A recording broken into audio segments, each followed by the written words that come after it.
Le gouvernement affirme qu'il n'y a pas de coupure budgétaire en éducation, qu'il s'agit simplement de respecter les budgets alloués et qu'il serait même généreux en ayant même investi plus que tout autre gouvernement.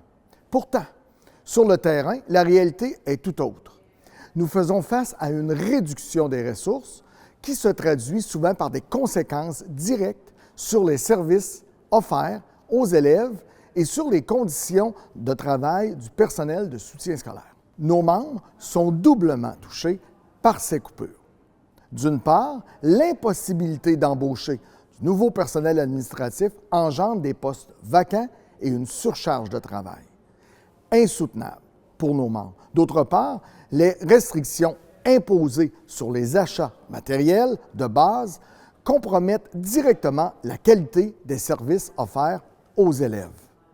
Il est inconcevable que nos élèves soient privés d'un environnement propice à l'apprentissage par manque de ressources essentielles. Les compressions budgétaires affectent non seulement les travailleurs, mais également la qualité de l'éducation offerte à nos jeunes.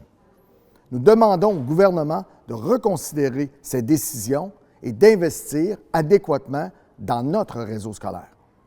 Un autre sujet très important, la violence.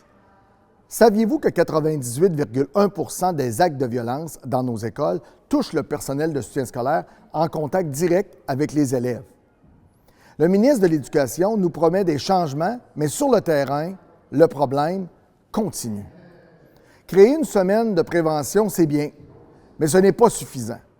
On ne peut pas laisser cette responsabilité reposer uniquement sur les épaules du personnel. Moins de personnel, c'est moins de prévention et des interventions plus difficiles. La situation devient insoutenable. Les directions d'école et le personnel enseignant doivent déjà composer avec des charges administratives accrues. Avec moins de soutien, ces tâches s'alourdissent encore, le détournant de leur mission première, c'est-à-dire offrir un environnement éducatif de qualité et sécuritaire.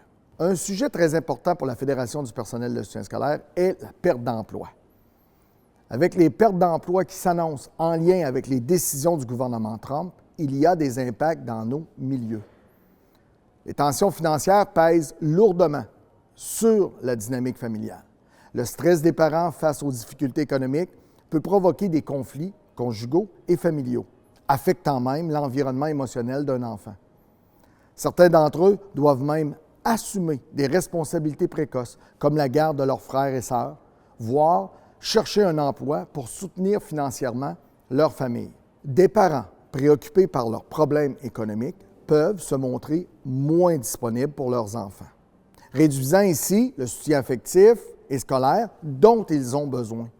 Dans un climat familial tendu, les enfants sont également plus vulnérables aux troubles émotionnels tels que la tristesse, l'agressivité ou le repli de soi, ce qui peut nuire à leur développement personnel et scolaire.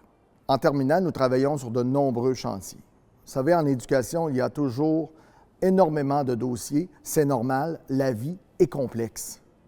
Merci d'être là pour les enfants, les étudiants, les adultes en formation et à la population. C'est grâce à vous si tout fonctionne dans nos établissements et nos centres.